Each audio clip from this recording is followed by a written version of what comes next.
know what I'm saying? As for what Shiva is. So it's all in all. It's all in all, but let's look at the physical attributes of it. Is non what? Is non-physical in a sense, right?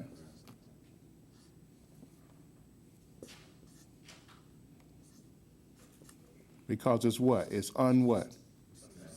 It's unmanifested.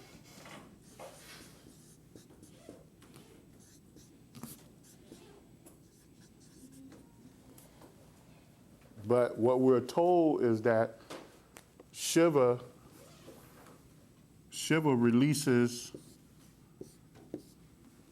what? Nata, right?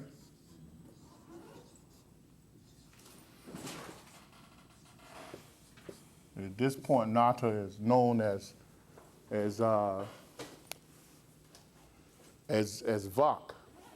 which is what? Which is a soundless sound, right?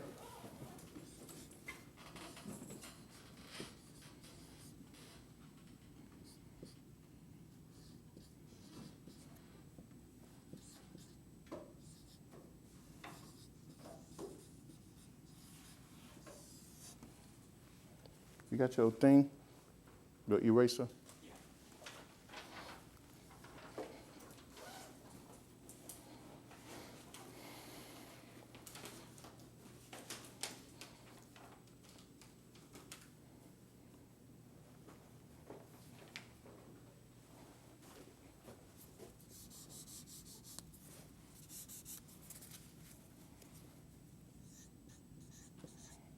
Right? So this soundless sound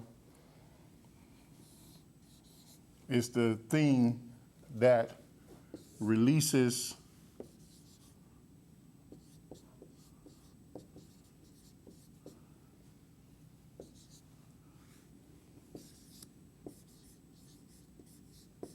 Did anyone read that chapter? Is that chapter 2? Is it chapter 2? It's chapter 2, right? The bodiless consciousness. Yeah. It's the nata soundless sound that releases Shakti from Shiva.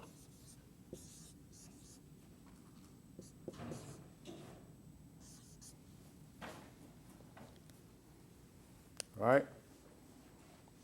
Now, we associate Shakti as what? It's all power, right?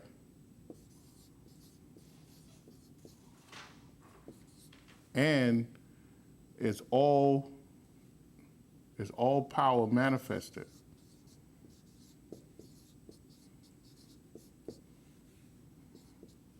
So anything in manifestation is actually Shakti. Anything, right? The book goes on and it talks about this Shakti forms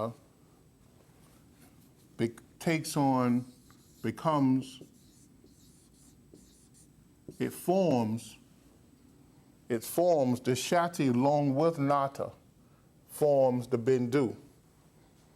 So if we go over here, we have Shiva, right? Plus Nata, right? Plus Shakti.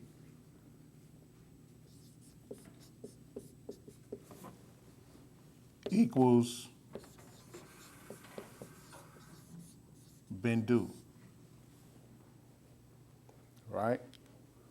What is this Bindu?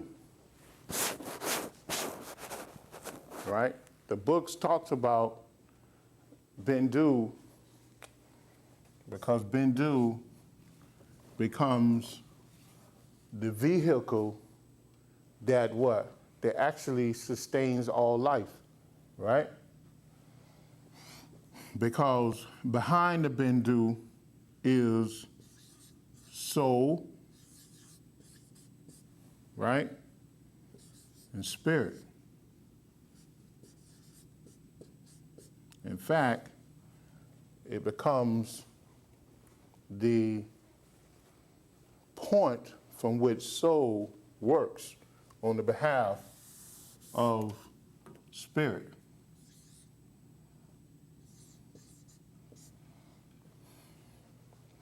So the nata becomes the will of the spirit, because Shiva can be looked at as spirit. Right? And then the resort of nata becomes Shakti, right? And Shakti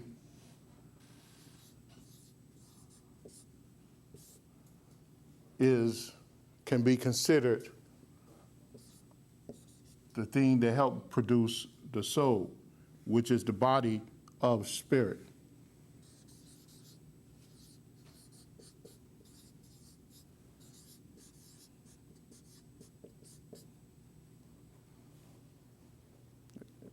Did I lose anyone? Okay, so now you have this Bindu, and the Bindu is the most popular definition is a point of consciousness.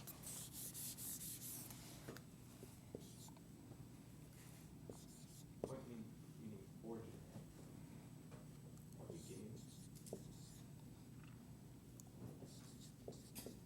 I'm gonna give you several meanings. So. Now, in the ancient books, they would call this anyone know? Spiritual germ. The spiritual germ. What does that indicate? It's a seeding. It's the beginning of something. So it's from this point that everything in manifestation comes from, right? It's from this point that the soul, the Shakti, they uses a point of consciousness or a spiritual germ to bring about everything. Now, this makes sense because in the ancient teachings, when they refer to the sun, they refer to the sun as what? As the Maha what? Bindu. Because why? All life. Gives life to Texas. Yeah. They refer to the moon, what? As a Maha Bindu.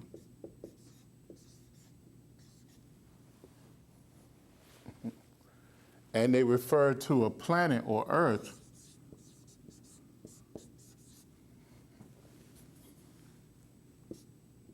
as the Maha Bindu.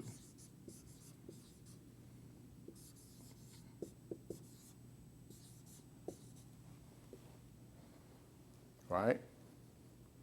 So it's a point from where all this power. Now, in Arthur Avalon in there, he calls it a compaction of what? Anyone know? Anyone remember seeing that in your reading?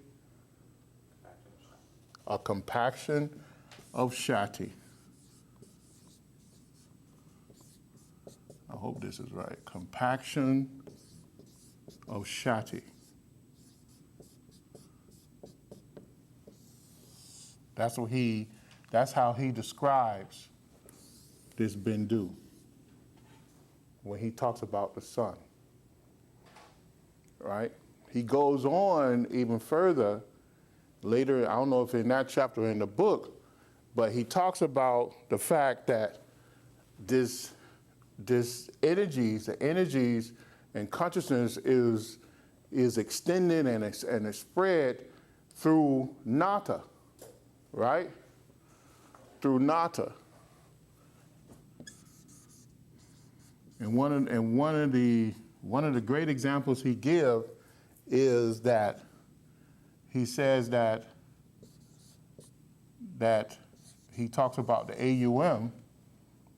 One of the greatest, I think, examples, he called the A, Brahma, right?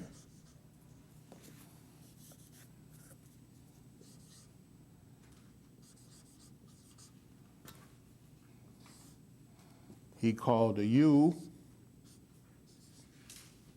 Vishnu, right? And he calls the M, Rucha, right? So when you look at this and you apply this back to here, right? What do you have? This is Brahma. The sun is Vishnu. And the earth is Rucha. See? So this Nata power that's being expressed to earth, right, is being modified by these great Mahabindus, right? So you have the Mahabindus, right? And let's look at the Bindu. And with each and everyone got this, right?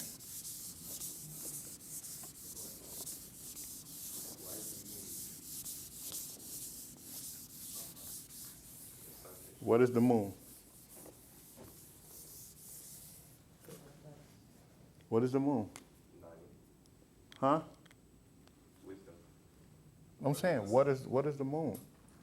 What energy does the moon bring to Earth? It brings a mental energy, right? The sun represents what?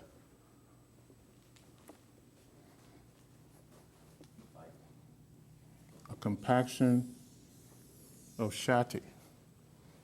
Shakti, right?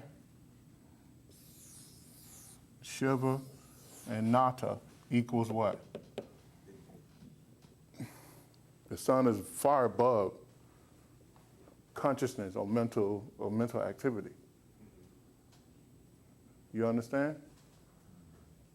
I'm trying to correlate that to how Dr. King translates, or nine freedoms is in the AUM is described. Just look at it. I mean, you should be able to correlate it. That's the A, yeah, Brahma, creation, preservation, transmutation. Mm-hmm. Oh, okay. It's there, right? Yeah. It correlates with the ancient teachings. Go back to his teachings. In this book and in the book called Shakti, he goes into it. In fact, go to chapter 24 in Shakti and you'll see it.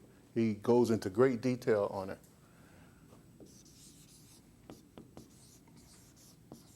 Okay, Bindu. Now you have the Bindu. What does the Bindu do?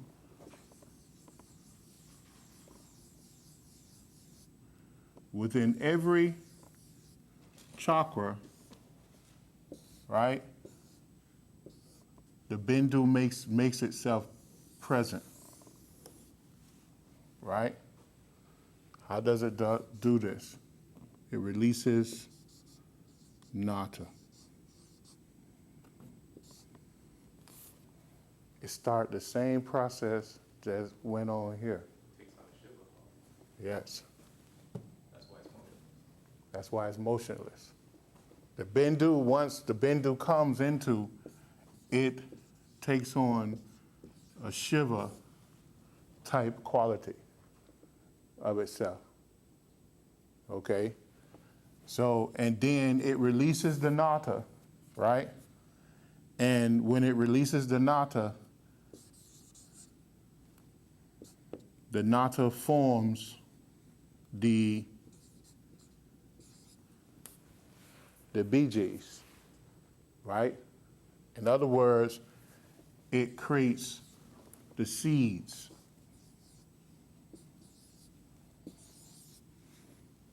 Right? These are seed sounds. Or, yeah. seed sounds or seed mantra.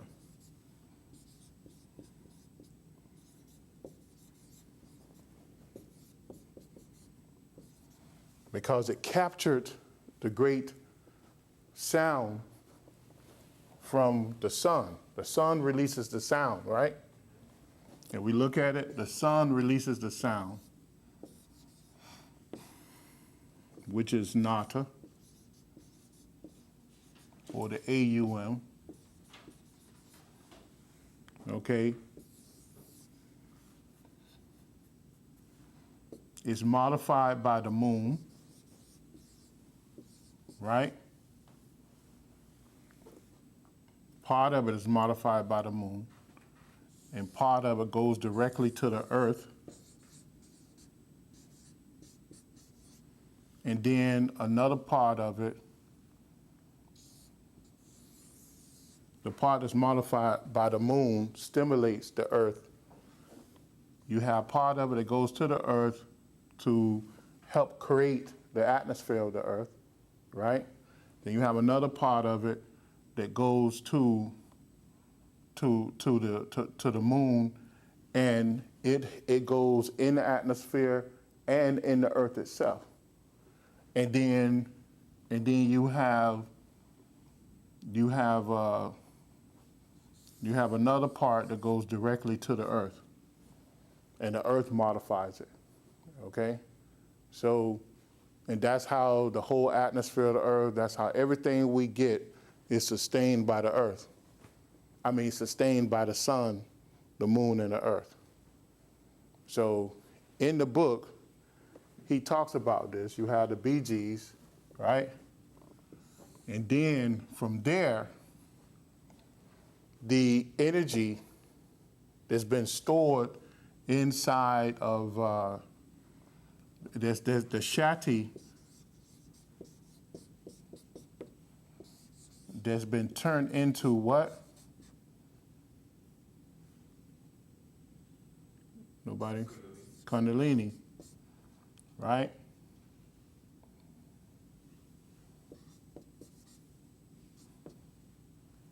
Is that right? Kundalini, yeah. That's been turned into Kundalini. It does what? It releases a sound. And that sound is carried through what? The nadis.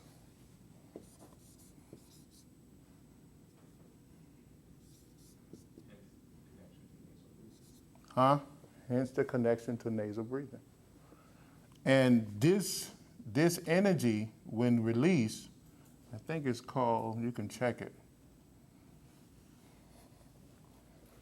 I think it's called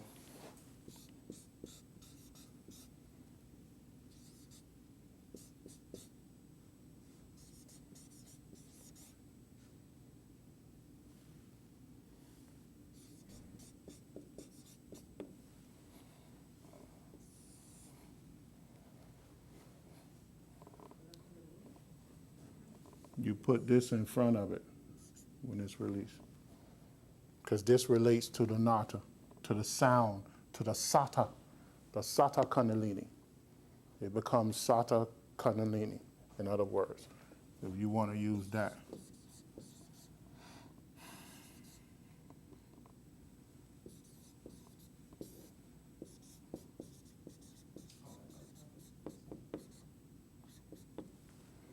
And it flows through the nadis, and it comes through this, and it's influenced through the seed mantras. Okay? And this is how, again, the Bindu, by the Bindu releasing these BGs, right? Which is really done by the soul, you know, and this begins to allow consciousness to exist. Because why? You have your consciousness by what? By way of what? Everybody forgot? I can erase this or I can erase this. Everybody got this? Huh? Different psychic centers? Yeah, through the different psychic centers. Y'all got this down? Okay. So,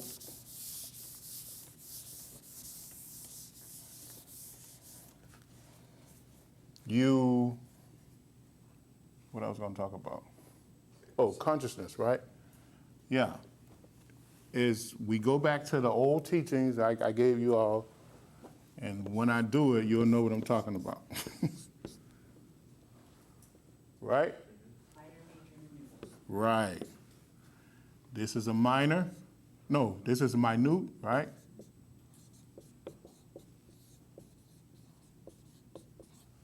This is a minor, right? Is it 2 ends or 1 end? This end?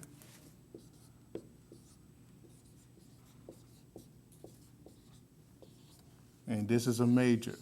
Now, what's the difference? The times the chakras intersect. The nadis. Oh, the nadis. The intersection of nadis.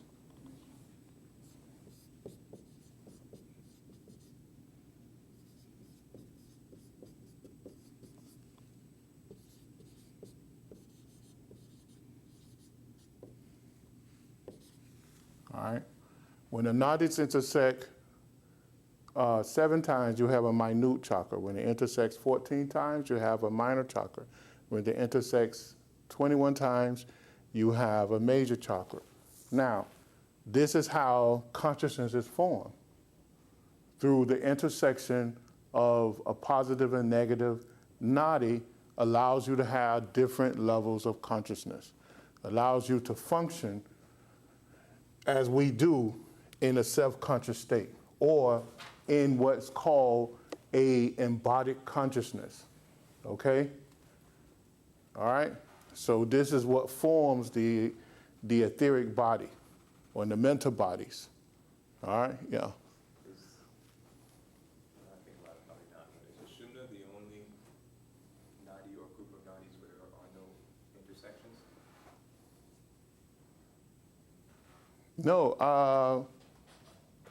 No, you can't say that, because this makes Sushumna possible, in other words. You understand? Now, if we were to look at it, what you would have is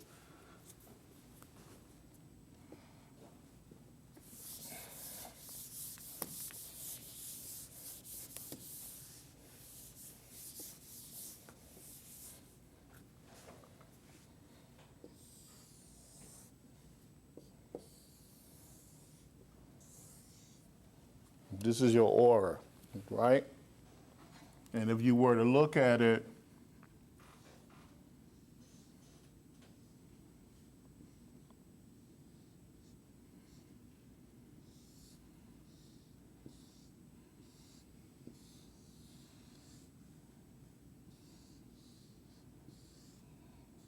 rudimentary.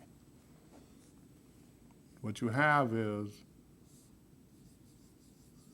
the psychic centers are out here, right?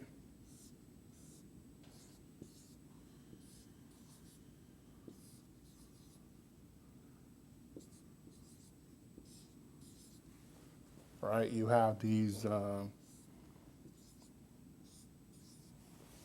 because why? The nadis actually extends outside of the body, right? They go in the body and outside of the body. But the psychic center points comes out here, right? That's why when you'll see when we get to the one section called practice, they actually tell you not to concentrate in the body. They have you to concentrate outside, right? And in fact, you're taught to take a symbol and place it on the outside, not inside the body, outside the body, where all this valence level is going. They say the verities, are happening, the ripples, right? And when you do that, you can stop the modifications, right? But, so we are told that the Bindu is somewhere, the Bindu express itself between these two. You understand? Because they're within Shishunda. Hmm? They are within Shishunda. Yes, because the Bindu is actually within Shushuna. So the intersection is happening across Shushuna or across the Bindu. In other words, not actually in it, but across it, Okay. on the outside of it, in a sense. Of course, the Bindu can actually be here, but it extends itself all the way down. Okay? So it's not, it only exists because of Shushuna. You know, because in order for the Bindu to take on this Shiva quality, it must be protected. And when you look at Shushuna, Shushuna is protected. You know, I think we went over that last week. Yeah. So you'll notice the difference. All right. So that's essentially, this is the bodiless consciousness. When you say protected mind, you mean like hidden away? No, when you look at Shushuna is, when you look at Shushuna, right? I don't remember I have to be in the mood to remember. But when you look at Shushuna have 1, 2, 3 layers.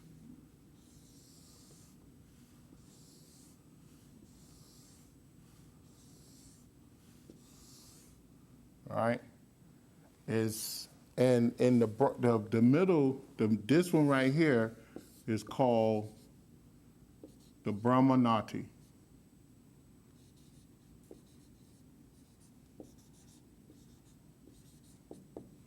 That's the inner nadi where the Kundalini flow. Okay?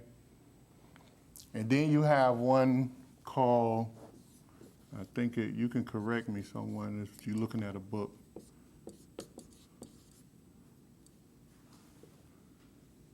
The Chitanati. And then one's called, it starts with a V, I think it's, I can't remember.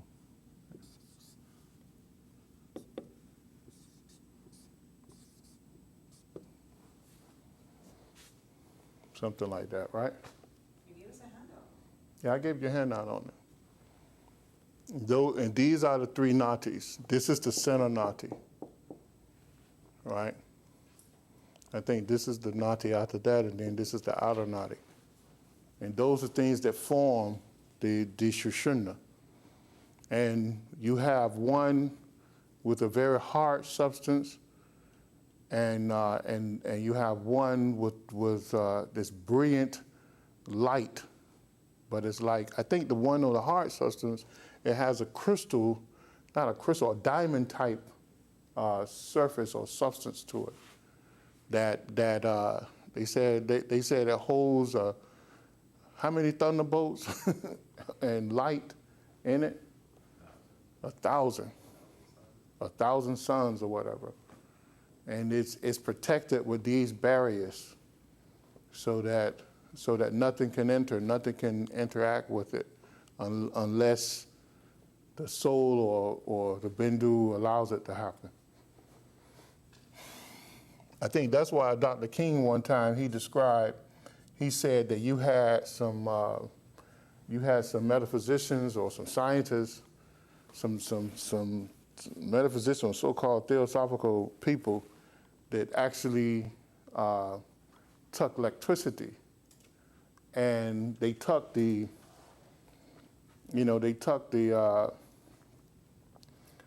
special type of electricity, not the one that's going to knock you out, but they took what they call the amps out of it or whatever.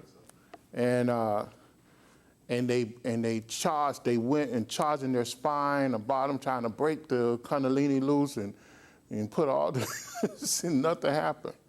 He said they was able to push out blue flames through the various psychic centers, but they didn't move Kundalini. See? So the thing that's going to move it, as when we get deep into this book, he talks about it. He said you have to purify the nadis and push through this concentrated mind substance. And that's the thing that'll move the Kundalini. Because with mind substance comes the energy. Because mind is energy itself. But then you develop this pure Shakti power and you can move it. All right? Those barriers always there, or were they put there for us because of our state, our karma? Well, if we go and look at the teachings, this particular formation or body that we in was designed for us. It was designed for us. So of course, I don't know if that's the way it is for everybody, but I know here on Earth, it was designed for us in order to allow us to develop ourselves karmically. Okay? We have a kind of a special karmic manipulation that happened for us.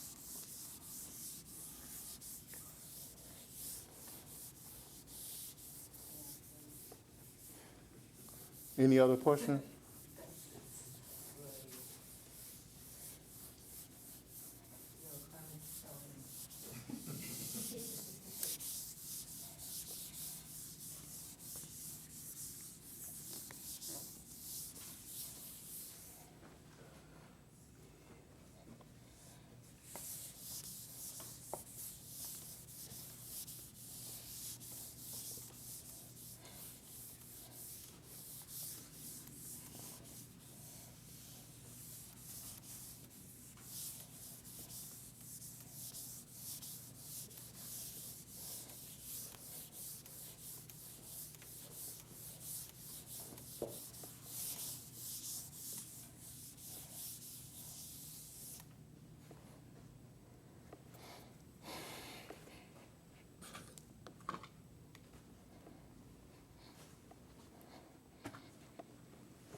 Well, he answered it.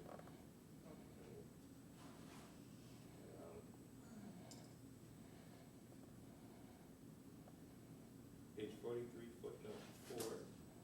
You answered it already, but when you could apply it to other mantras. It says, in the case of the mantras, bija, according to the Kula Mani, is the first letter of a kuta or group, and what follows is Sakti. Thus, in the mantra Kim, K is bija, and R and I are Sakti. By the bija form is made. I was wondering if that corresponds to all mantras.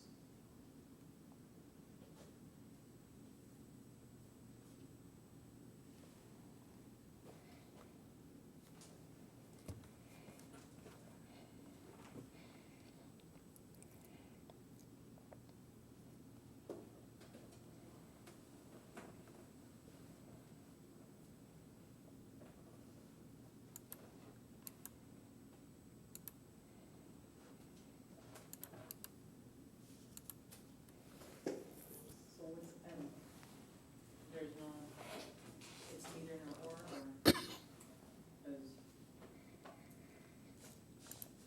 On page, what you say now? Page 43? 43 or 42? 43.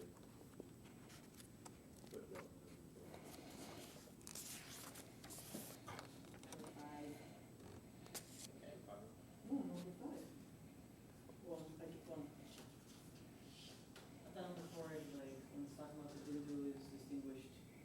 Now, where's what you're reading now? Page 43, footnote number 4. Yeah, look. Then 5, and that's 6. Oh, the PDF pages are different. Oh, okay. All right, cool. Either way. So I'll read this one.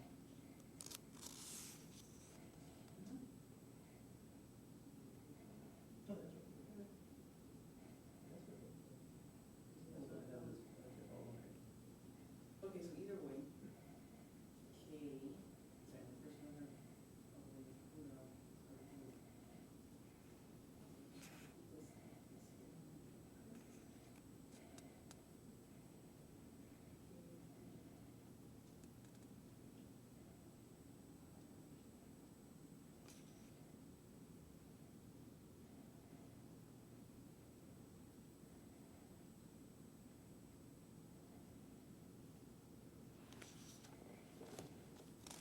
K, sorry, the first one, For the first mantra. For when will we teach?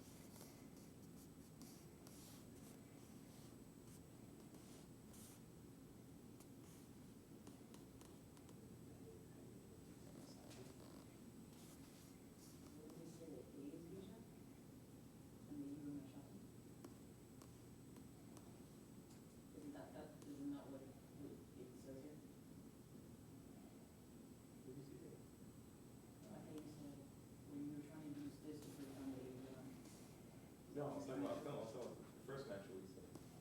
That's the one saying that the OM will be. Oh, okay, the OM, okay, so you're saying. You understand what they're trying to say, In the text? huh? In the text itself, yeah. In the text? Yeah. Well, the text kind of explains the bottom. That's in the Bindu is the nature of Shiva and Bija and Shakti. As regards to mantras follow the same thing. The first letter is the Bindu. In other words,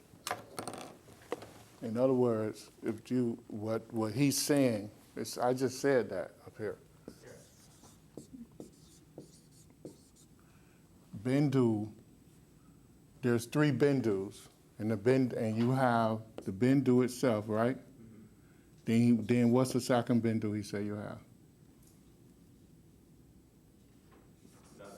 Nada. What's the third Bindu? Bija or Bija. B-I-G-A. Right? B-I-G-A. Right? Yeah. Now, and now he says, this is what? This is related to what? Shiva, name from Shiva. So I said the same thing. And this is related to what? Shakti. Shakti.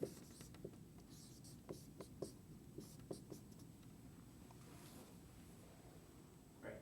Okay, now what they saying in the footnote, we'll deal with that later, because what happens, you have the base chakra, right? You have the sex chakra.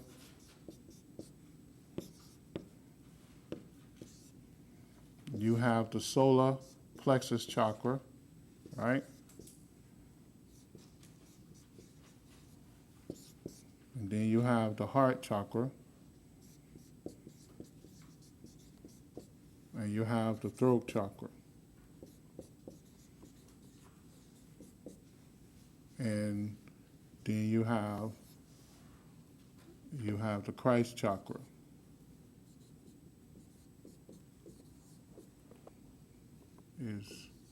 It's Anjana, right?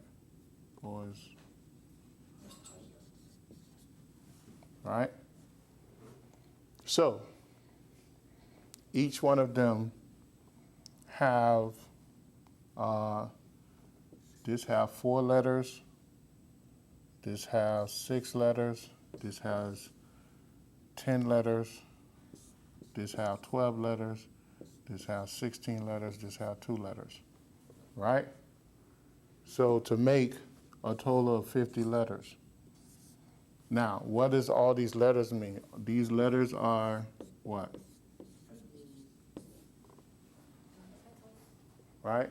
And each one of them correlate to a sound, right? Really what they are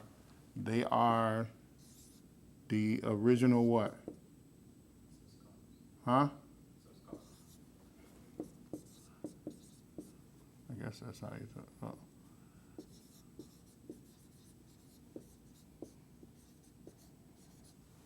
Because why?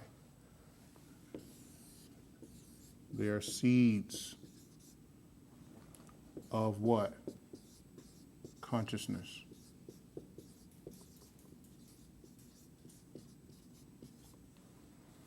Okay? So, if we can calibrate these seeds with what? We must do what? Sound. Dr. King told us we must purify, right? He said we must purify the aura to make it simple for those people who don't know what nadis are, right? Because it's this thing that creates the nadis. All right? So he said we must purify the aura. So he gave us all these practices, the same way the other masters did too. They gave us all these practices to do what? To work on purifying the aura. Because when we can call on and push pure Shakti power, right, through the aura, we can do what then? We can calibrate these BJs. And when we can calibrate the BJs, we can open the chakras. When we can open the chakras, we can see through Bindu,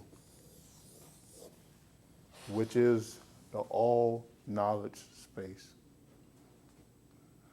The space where you gain all knowledge from. So, huh? The Bindu isn't manifested. It can't be manifested. It's Shiva.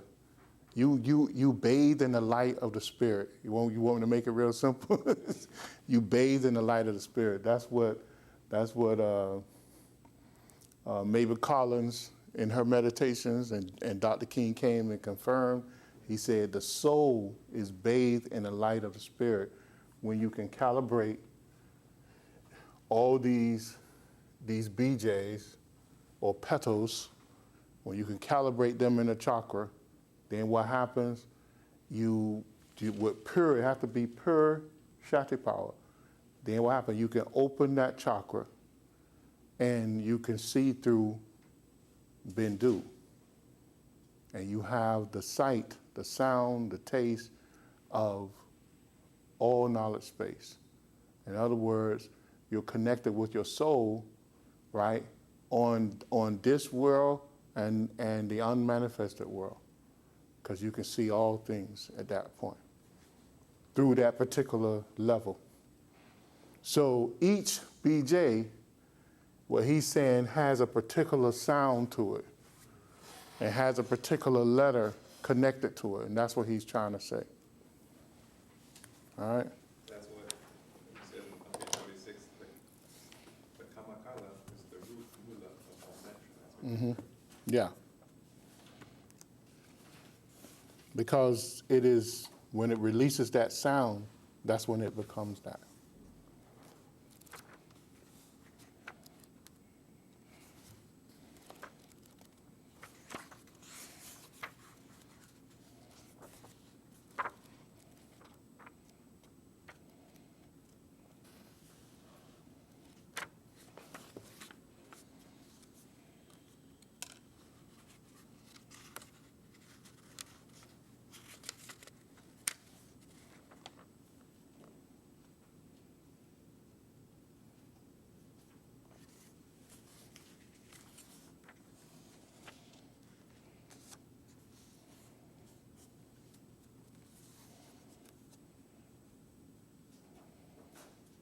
If you go to page 141, he gives all the letters.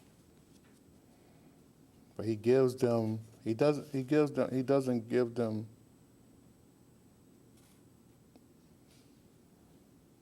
Yeah, he gives a letter, but some charts make them 3 letters instead of make them 2 and 3 letters instead of. But he reduces it down to the lowest thing.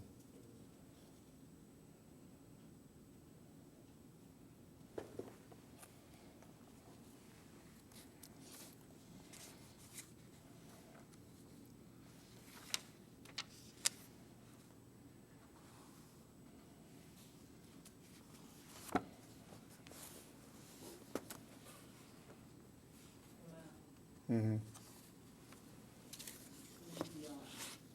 the chakras, within a chakra, and so let's say the base chakra, it has 4 petals for BJs. Mm-hmm. Is there in a particular manner in which they open in sequence, or does it depend on the individual and which samskaras they've been able to work on, and then that Well, petal, you know what I'm saying? You're given certain practices in order to practice, in order to get them to open or whatever, right? And this is going way off subject, so. But what happens is that what you have to do when you can reach the state of contemplation and meditation, you're taught to you have to do a meditation on each petal, right? And after you finish that meditation, then the power to fully calibrate and put into use those petals is given to you. And then you can open that chakra and close that chakra at will. Then you go to the next chakra and you have to do the same thing. You do a meditation on each petal. So it's not like a specific sequence, is it? Yeah, I mean they don't necessarily give a particular sequence.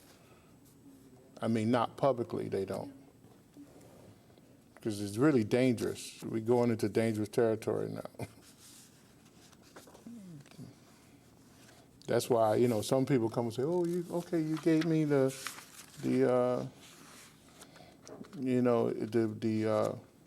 mantra, for that particular chakra." No, it doesn't just work like that. I'm just gonna go and say the mantra, and it doesn't really work like that. It doesn't really work like that. So, but some people feel that it does, and they just go and do it, but it doesn't. No, I tell you, no, it doesn't work like that. Is there a reason behind the 2-4 pattern with the petals? I'm sure there's a reason, but it's not really spoken of,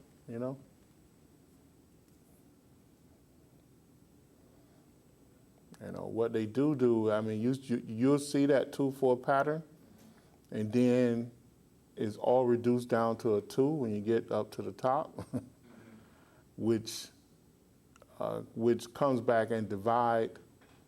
It brings whole the base again, but then is all of them are multiplied by 20 in order to produce the petals of the crown, according to the ancient thing. You go 50 times 20, and you have 1,000 petals, And I guess it's to show. The tremendous disconnect, from the rest of the petals. Is the power, the tremendous power that's there. And then you have to calibrate 1,000 petals in order to move on. from there. 242 then. I was wondering how you remember that, but now I see. You know, I never really looked at that. I never really, you know, I never noticed that until there was another, because I just remembered in my head the way the arrangement is, right? But you remember that guy that used to come, he was exporting some stuff from China? Remember he came to the 12 Blessing, he came to the class? Somebody you had introduced, it was the son of that lady who used to come to the 12 Blessing. Yeah, okay. And he mentioned that. He said, you know, there's a 2-4 pattern there? Because I never really noticed that. I just studied it for what it was. I didn't look for 2-4, you know, I didn't look at all of that, you know. But I was wondering sometimes, I've been wondering how you remember all these things. I just remember them. From studying so many years, man. Yeah, I don't look at that pattern. I don't look at that pattern. And I didn't really notice there was a pattern until that guy mentioned it, you know, years ago. But then I quickly dismissed it because it's not really talked about in the teachings. You know, they just tell you what it is. And then now numerologically, it makes sense. When you look at the nature of the base of the spine, that's how I remember it. And then, you know, you want something on a strong foundation, you have four things. That's how I relate to it. And then when you look at 6 indicates harmony, the bringing together of two different things, you know, and that's how I looked at it. Then when you go to 10 represents the leadership and infinity. And I know that's related to the sun. you know, now numerologically, I looked at it like that. You know, that's how I looked at it. You know, so as you go up and up and up and up and up, and then you get to the heart, you got a double 6. You know, which means, you know, double harmony. And it's double harmony mainly because of Ida and Pingala and the sounds, the sound aspect of it, right? The meaning, it brings meaning, double meaning or whatever.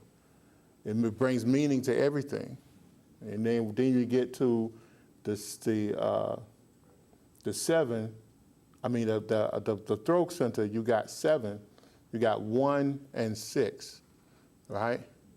So you bring in leadership to this harmony, right? Which produce the inner, which expresses the inner power, right? Huh? What? Double 8. Yeah, it's a double 8, which produces the power. That's why I said that, which produces the power, because it's a double 8. But it's a 7 that expressing, you know, this power, right? And it's amazing when you look at it numerologically, you know, and that's how I looked at it. I say it relates to the to the knowledge, you know, that we're trying to do, and it's from there that consciousness expressed itself. You know, that the physical world became possible from that center.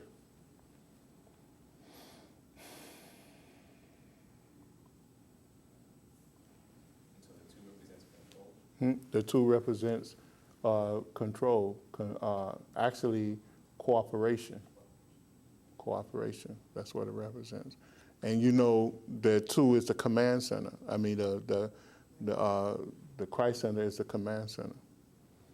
So it all makes sense numerologically. That's why I looked at it. I didn't really look at the sequence of it.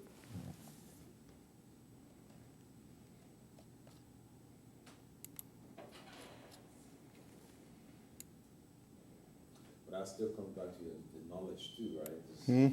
I said that comes from your broad knowledge to be able to associate. Yeah. To make all the associations. Because even sometimes I wonder how can we know which one to go through the fire, which one, you know what I'm saying? It's like, if you don't have that knowledge, it's kind of hard to remember all of that.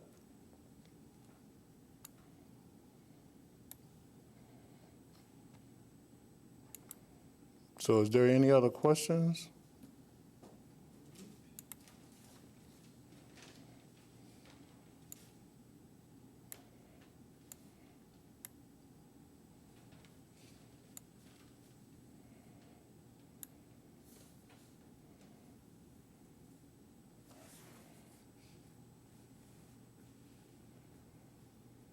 What are the presiding devatas of the mind and the elements? I think you The what? The presiding devatas of mind and the elements. It's still the chakras. Hmm? Yeah. Those are chakras. They what? What'd you say? I'm sorry. On page 48, it talks about the presiding devatas of mind and the elements. Mm-hmm. Those are the chakras. I think. Yeah, within the chakras. That's. I think we'll get more into that on chapter. That's the fourth chapter. With that question? When we'll get into naming them and going through it in deep, in the fourth chapter. The last sentence of 47 going to 48. From the differentiating Bindu is the form of Prakriti, are evolved tattvas of mind and matter in all their various forms, as also the lords of the tattvas, that is, their directing intelligences. What page? Last sentence of 47, going into 48. Was the presiding devata over the Ajna chakra, the center of the mental faculties. Read it again. From this differentiating Bindu in the form of Nature. Just say nature. nature are evolved the tattvas of mind and matter. The patterns of mind. The tattvas use pattern Okay. of mind. And matter in all their various forms, as also the lords of the patterns, that is, the directing intelligences, Sampu, the presiding devata, Mm-hmm. the Ajna chakra, the center of the mental faculties, and Shiva, Isa, Rudra, Vishnu, Rama, the devatas of the 5 forms of matter, including with the Vritti. And we just went over all of that. Yeah. So the devata, you can say the devatas is the sun, moon, and earth. Okay, that's what that is, and really the presiding devata is that energy or sound vibration that moves the. In other words, you'll have a presiding diva, right? That's over Bindu, and it's. I've erased the diagram. You had a Bindu, right? And then you have a diva, right? That moves that to, and it presides over each Bindu.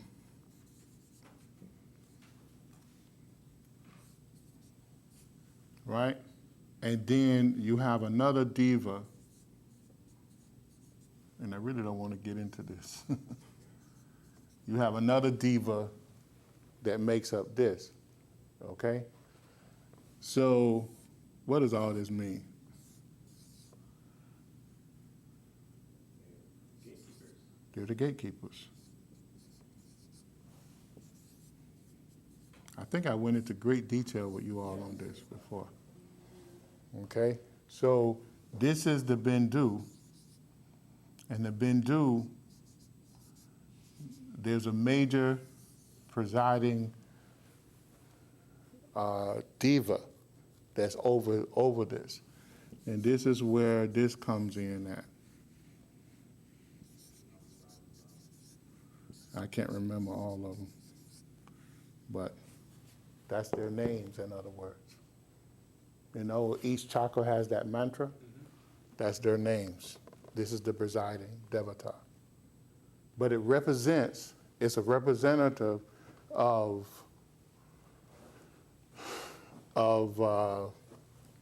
Vishnu,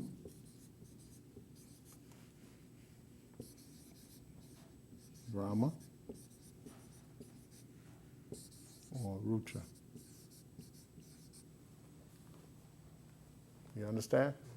So now, another way to look at this is, so that, and we'll get into it, we'll get deeper into it when we go into the book. And see, all of this is good to know, and it will help you manipulate energy better, because you'll understand that you're dealing with these tremendous, you tap it into these advanced deities or cosmic beings, because it is the cosmic beings that give us the energy that we breathe in every day. That's what it is. And we don't want to look at that. We don't want to, a lot of us don't want to, oh, that's foolishness. But, you know, it only makes sense because we exist, we breathe in our oxygen through what? Because of what? The plant life on Earth. But the plants can't give us the oxygen if the Earth doesn't nourish the plant with the 14 major minerals that's in the soil. See? And it releases this oxygen, right? And nitrogen. But the oxygen, nitrogen can't be what it is without the sunlight. You know, imposing itself on the atmosphere to keep all this stuff sustained. So we do live by the cosmic beings, by the celestial beings of this solar system.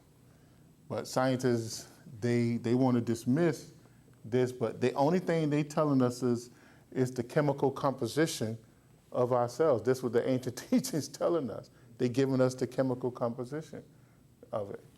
So here, what I was going to go into, Another way to think of that. oh yeah, okay, you got the 360 Tantric rays, right?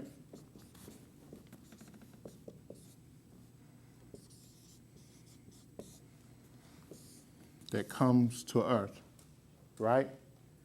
Each Tantric ray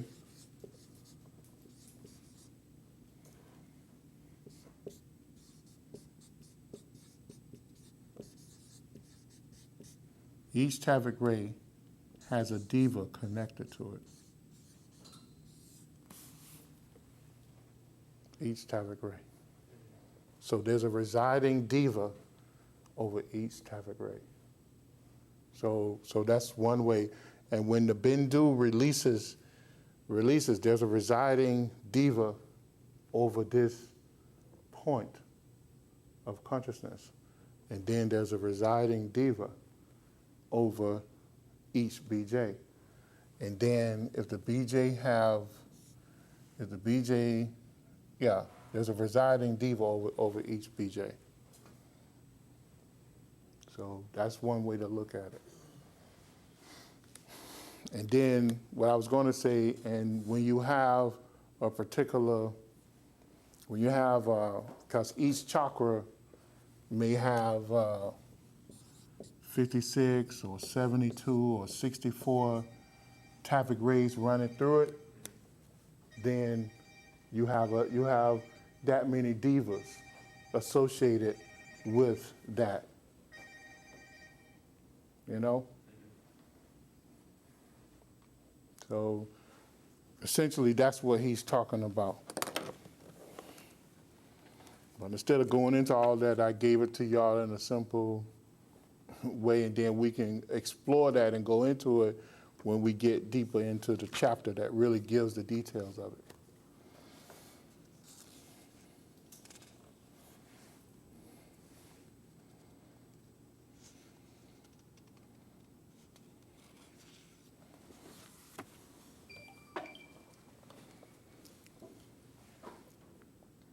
Any other questions?